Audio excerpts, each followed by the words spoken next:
추석 연휴가 시작된 어제 강원도 춘천에서 자녀 학대 사건 신고가 들어왔습니다. 아이가 휴대전화 게임을 한다는 이유로 방에 가두거나 손을 묶고 둔기로 겁을 주는 등의 학대를 한 건데요. 이런 혐의로 신고를 당한 아이의 아버지는 현직 경찰관이었습니다. 장진철 기자입니다. 112 상황실로 다급한 신고가 들어온 건 어제 오후 7시 40분쯤. 동생이 부모한테 학대를 받고 있다는 신고였습니다. 경찰은 출동 최고 수준인 코드 제로를 발령하고 현장에 도착해 부모를 아동복지법 위반 혐의로 검거했습니다. 학대를 당한 막내는 부모와 함께 있기를 원해 중고교생 누나 2명만 분리 조치했습니다. 부모는 11살짜리 막내 아들에게 머리에 비닐을 씌우겠다고 위협하고 방에 가둔 뒤 손으로 등을 때린 것으로 알려졌습니다. 또 둔기로 겁을 주고 끈으로 손을 묶는 등 신체적, 정신적 학대를 한 것으로 조사됐습니다. 휴대폰 게임을 한다는 이유로 이 같은 짓을 벌였는데 학대를 한 아버지는 강원경찰청 소속 현직 경찰관이었습니다. 신고는 집에 있던 고등학생 큰 누나가 했습니다. 누나가 보고한 것 같아요. 그 사안은 이제 집에 같이 있었던 거죠. 경찰은 부모와 자녀 등을 상대로 정확한 사건 경위를 조사하고 있습니다. MBN 뉴스 장진철입니다.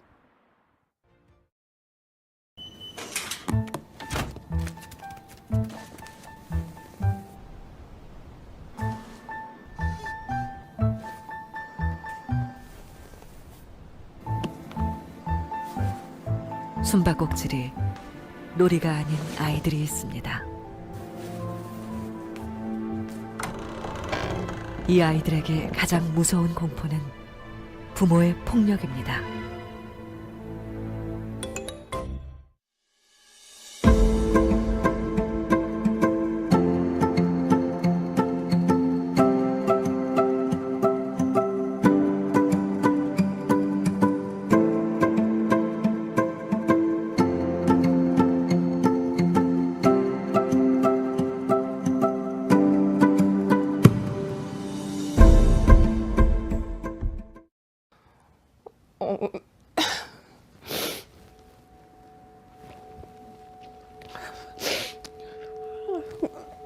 그냥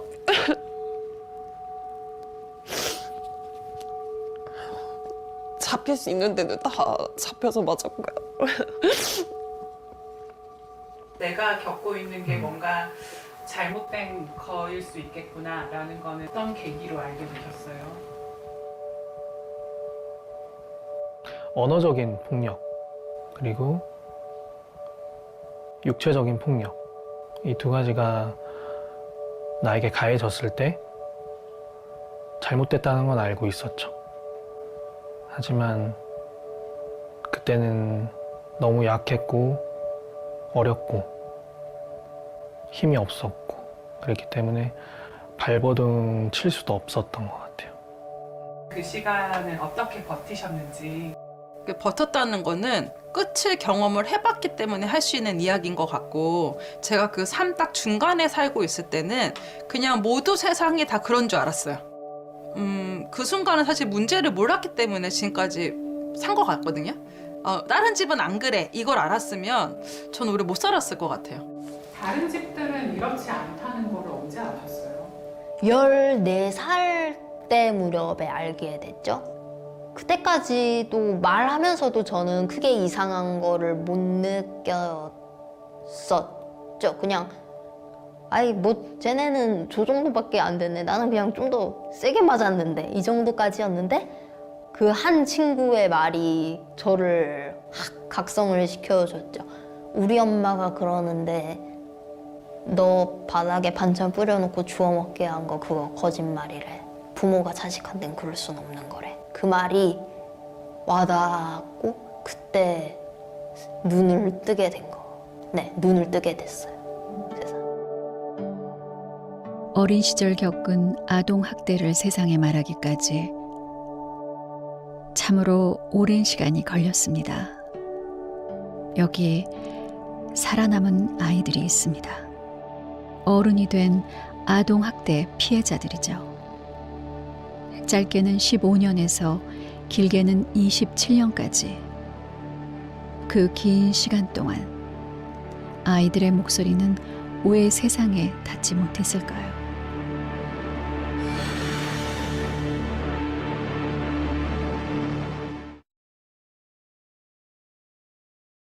지금부터 만약 내가 가정폭력을 당했다면 또는 내 친구가 가정폭력의 피해자라는 사실을 알게 되었다면 어떻게 대처해야 하는지 살펴볼게요. 만약 여러분들의 친구 중 계절에 맞지 않는 옷 혹은 깨끗하지 않은 옷을 입고 다니거나 나이에 맞지 않는 성적 행동을 보이거나 뚜렷한 이유 없이 지각하거나 결석이 잦고 심지어 가출을 하는 친구가 있다면 반드시 가정폭력을 의심해봐야 합니다. 가정폭력은 여러분 스스로 해결할 수 없기 때문에 반드시 주변 어른들에게 사실을 알리고 도움을 받아야 합니다. 그리고 맞아서 난 상처나 멍, 메시지 내용을 캡처해서 증거 자료로 확보해야 합니다. 가정폭력이 점차 더 심해져 견디기 힘들 경우에는 일단 그 자리에서 벗어나야 합니다. 그리고 가장 중요한 것은 신고인데요. 내가 가정폭력을 당하거나 혹은 내 친구가 가정폭력을 당하고 있다고 의심이 든다면 누구든 아동보호 전문기관이나 수사기관에 신고할 수 있습니다. 신고는 112에 신고를 하거나 보건복지상담센터인 129로 신고를 하시면 됩니다. 신고를 할 때는 피해 아동의 이름과 나이, 성별, 전화번호, 현재 거주지나 다니는 학교 등 가능한 많은 정보를 줄수록 더 빠르게 도움을 얻을 수 있습니다. 특히 가정폭력이 발생한 날짜와 장소를 함께 알려야 합니다. 만약 내 친구를 위해 신고했다면 피해 아동과의 관계, 그리고 학대 사실을 알게 된 경위를 설명해 주는 것이 좋습니다. 자세히 보아야 이쁘다. 오래 보아야 사랑스럽다. 니도 그렇다. 이 시는 언제나 보다 좋네, 좋아. 어서 오세요. 시우입니다.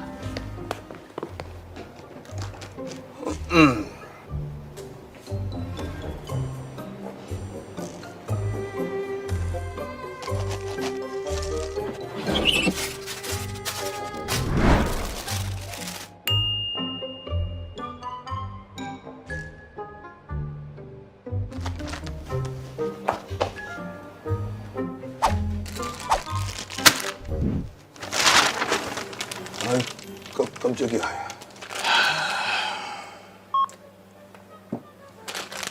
천하입니다.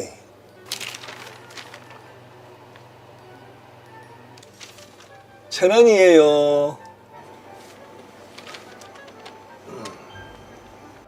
안녕하세요. 저는 7살 박성우입니다. 저는 서울시 강남구 13-20번지 1층에 삽니다.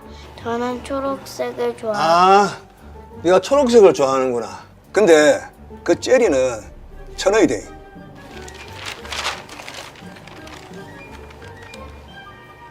저는 젤리는 천원이라 할까?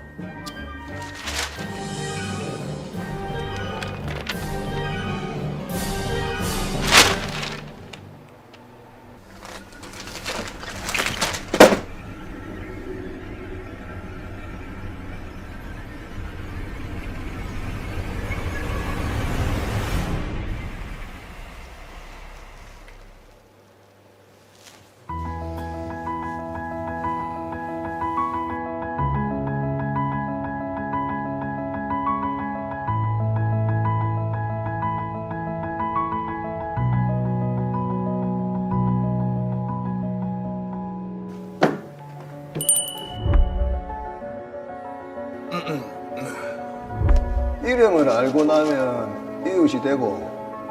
안녕하세요. 저는 7살 박성우입니다.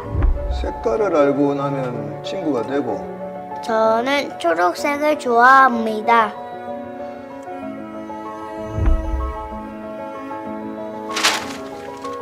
저는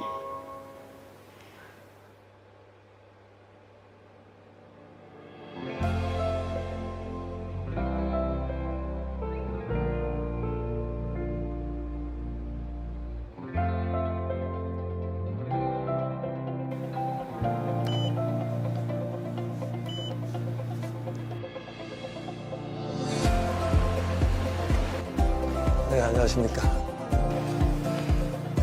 괜찮아요. 아저씨가 도와줄게요. 이름이 뭐예요? 박성우입니다. 아저씨랑 같이 갈래요?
신체 접촉이 없더라도 구조적 폭력으로 분명히 판단된 사례입니다. 가정폭력은 다른 폭력과 뚜렷한 다른 특징이 있습니다. 바로 안녕하세요. 인지심리학자 김경일입니다. 여러분, 폭력은 낯선 곳에서만 일어나는 일이 아닙니다. 때로는 가장 가까운 관계, 가장 믿어야 할 사람과의 사이에서 조용히 시작되기도 합니다.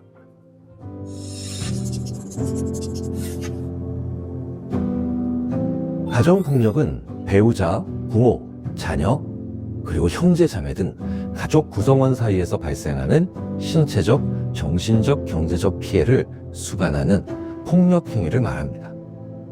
많은 분들이 폭력을 때리는 장면으로만 인식합니다. 예를 들어 이런 장면을 생각해 보겠습니다. 돈을 쓰려면 반드시 허락을 받아야 한다. 외출 전 만나는 사람과 시간을 일일이 보고해야 한다. 네가 잘못해서 그런 거야 라는 말이 반복된다. 물리적 위협은 없지만 항상 보복의 가능성이 느껴진다. 이런 상황들은 겉으로는 폭력처럼 보이지 않을 수 있습니다. 그러나 우리의 뇌는 이미 그 환경을 위험 환경으로 분류하죠. 실제로 국내 보도 사례를 보면 겉으로는 생활비 관리라는 명목으로 시작된 경제 통제가 수년간 반복되며 피해자의 모든 금융 접근을 차단했고, 피해자는 그로 인해 주변과의 연락조차 끊기면서 고립 상태에 놓였던 사건들이 상당수 존재합니다. 겉으로는 폭행이 드러나지 않았죠. 하지만 수사 과정에서 경제 통제와 사회적 고립이 결합된 구조적 폭력으로 분명히 판단된 사례입니다. 해외에서도 유사한 사례들이 많이 보고되고 있죠. 예를 들어 영국에서는 한 남성이 배우자의 이동을 앱으로 감시하고 매번 위치와 통화를 보고하게 한 사건도 있었습니다. 법원은 이를 coercive control, 즉 강압적 통제로 판단했고 형사처벌이 이루어졌습니다. 영국은 이처럼 통제 자체를 범죄로 명확히 규정하고 있는 거죠. 반복적인 모욕, 경제활동의 통제, 외출과 인간관계의 제한, 위협성 언행, 그리고 물건을 던지는 행동들이 신체 접촉이 없더라도 공포 조건화를 형성합니다. 우리 인간의 뇌는 위험이 반복되면 폭력이 발생하지 않는 순간에도 긴장을 유지하죠. 그래서 폭력은 단발성이 아니라 환경화된다고 연구자들은 경고하고 있습니다. 그리고 여기에는 또 다른 중요한 점이 있습니다. 가정폭력은 특정 성별, 특정 연령, 특정 가정에만 생기는 문제가 아니라는 점이죠. 누구나 피해자가 될 수 있습니다.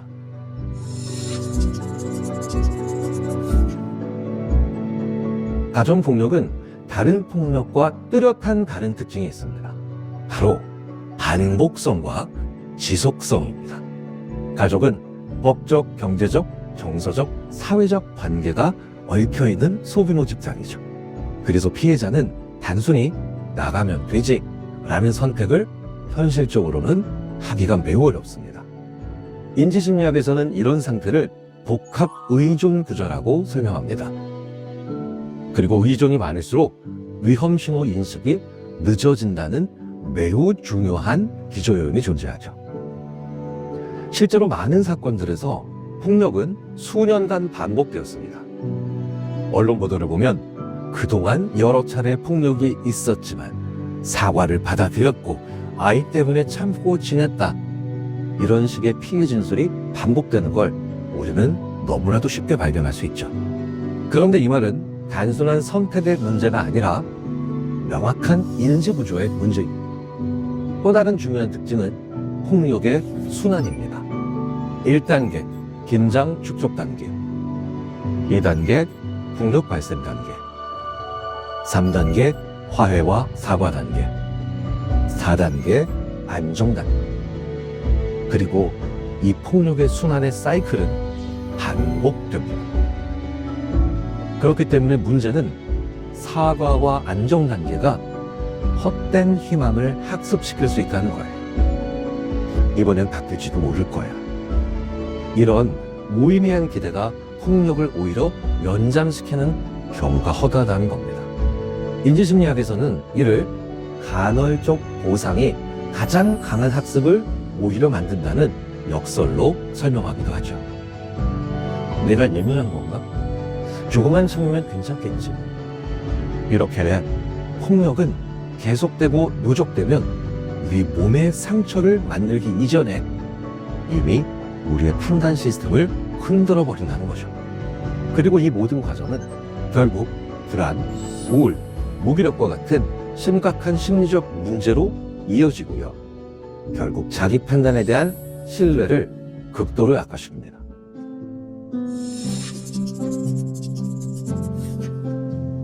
가정 안의 일은 집안에서 해결하는 거야.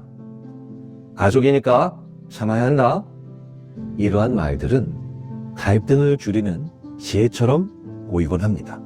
하지만 꽤 많은 경우 폭력을 오래 버티게 만드는 장본인으로 작동하게 되죠. 이 과정에서 폭력은 상대의 행동이 아니라 내 성격 혹은 후면의 문제로 동작한다는 거예요. 폭력이 반복되는데도 해결 방향이 내가 더 잘하면 된다로 설정되면 그 부조리하고 불합리한 구조는 그대로 유지될 수밖에 없습니다. 그래서 이런 상황에서 가장 중요한 건 감정이 아니라 기준입니다. 이 문제가 단순 갈등인가 아니면 한쪽의 권력이 반복적으로 행사되는 왜곡된 구조인가? 이것이 양육인가 아니면 공포를 활용한 부당한 통제인가? 이것이 대화인가 아니면 반론이 허용되지 않는 일방적인 풍보나 강요인가? 이처럼 폭력을 판단하는 핵심은 얼마나 세게 때렸느냐가 아니라 얼마나 구조가 정되어 있느냐입니다. 기준이 명확해질 때 폭력은 비로소 폭력으로 보이기 시작한다는 거죠.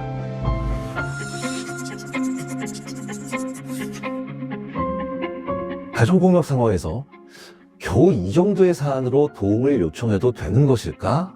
라고 생각할 수 있습니다. 하지만 가정폭력은 혼자서는 좀처럼 감당하기 어려운 문제입니다. 여성긴급전화 1366센터는 가정폭력, 교제폭력, 성폭력 등 폭력 피해자를 위한 24시간 상담 지원 창구입니다.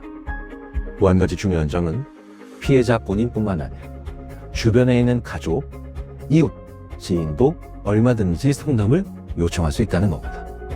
또한 가정폭력 상담소에서는 가정폭력이나 교제폭력의 피해를 신고받거나 폭력으로 인해 정상적인 생활이 어렵거나 기타 긴급히 보호가 필요한 피해자에 대해 임시보호 또는 의료기관 등으로 인도하고 있습니다.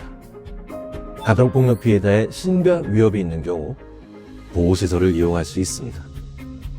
피해자를 일시 보호하고 신체적, 정신적 안정과 가정 복귀를 지원합니다. 이와 더불어 다양한 지원 정책도 마련되어 있는데요. 가정폭력 피해자의 치료와 회복 프로그램, 그리고 의료비를 지원하고 있고 민사, 가사, 그리고 형사사건 구조 등 무료로 법률 지원을 해서 피해자의 권익을 보호하고 있습니다. 또한 가정폭력 피해자의 자립을 지원하고 사회 적응 여건을 조성하기 위해서 주거 공간이 제공되고 있습니다. 여기에는 동반 가족과 함께 생활할 수 있는 지원도 포함되어 있습니다. 또한 폭력 피해 인주 여성 상담소와 보호시설을 통해 이주 여성 피해자와 동반 아동에게 상담, 보호, 치료회복 프로그램, 의료와 법률 지원 및 직업훈련 등 자립을 지원합니다. 가정은 그저 견뎌야 할 공간이 결코 아닙니다. 침묵으로 버텨야 하는 장소도 아니죠. 가정은 누구나 보호받아야 할 소중한 공간. 지금 불안함을 느끼고 계시다면 혼자 고민하지 마세요. 여러분을 위한 모든 지원이 준비되어 있으니 언제든지 찾아주시기 바랍니다.